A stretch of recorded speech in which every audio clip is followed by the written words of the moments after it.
अस्सलाम वालेकुम dear viewers और अजीज अतिबाए कराम। हमारे एक बहुत ही मोहतरम और सीनियर तबीब जनाब हकीम जावेद इकबाल वाल्द हकीम अब्दुल गनी साहब, जो कि डस्का से तल्लक है, ज़िला सियालकोट से। आपका मोबाइल नंबर 0308 217 4490 0308 217 4490। तो नुस्खा जनाब आपने दिया मैदे के मसाइल के लिए। ये मैदे के कौन कौन से मसाइल पे काम करेगा?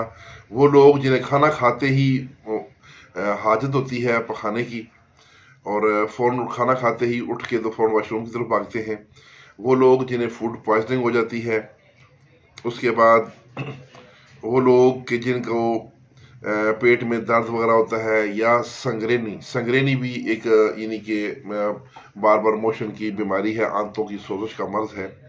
उसके अलावा मैदे की सूजन और मैदे का वर्म, तो इन तमाम यानी कि अल्सर मैदा वगैरह पर भी ये काम करेगी। तो नुस्खा बहुत सिंपल है, सिर्फ 2 अज्जा पे मुश्तमिल है। 25 तोला आंबा हल्दी लेनी है, दूसरी नहीं लेनी। आंबा हल्दी 25 तोला इसका पाउडर कर लें और 10 ग्राम शीर मदार उसमें उसके ऊपर छिड़क के तो खूब उसको अच्छी तरह मिक्स कर लें और खल करके मिक्स करें। जब ये बिल्कुल यकजान हो जाए दोनों, तो इसको 1-2 घंटे धूप लगाएं ताकि शीर मदार की नमी है वो खुश्क हो जाए। अगर इसको वैसे डब्बे में बंद कर देंगे तो इसके ऊपर जो है फफूंदी लगने का खतरा होता है। तो उसके बाद आपने इसके 250 मिली के कैप्सूल भर लेने, ज़रा नरम हाथों से भरने हैं 250 मिली के। तो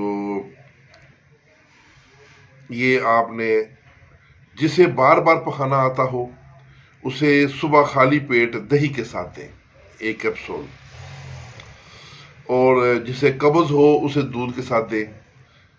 तो जिसे वर्म मैदा और अल्सर मैदा हो उसे भी दूध से देना है। तो ये इसका तरीका इस्तेमाल है। हकीम जावेद इकबाल साहब फ्राम डस्का सियालकोट से, उनके लिए खसूसी दुआओं की दरख्वास्त है। इसके साथ ही इजाज़त, वस्सलाम।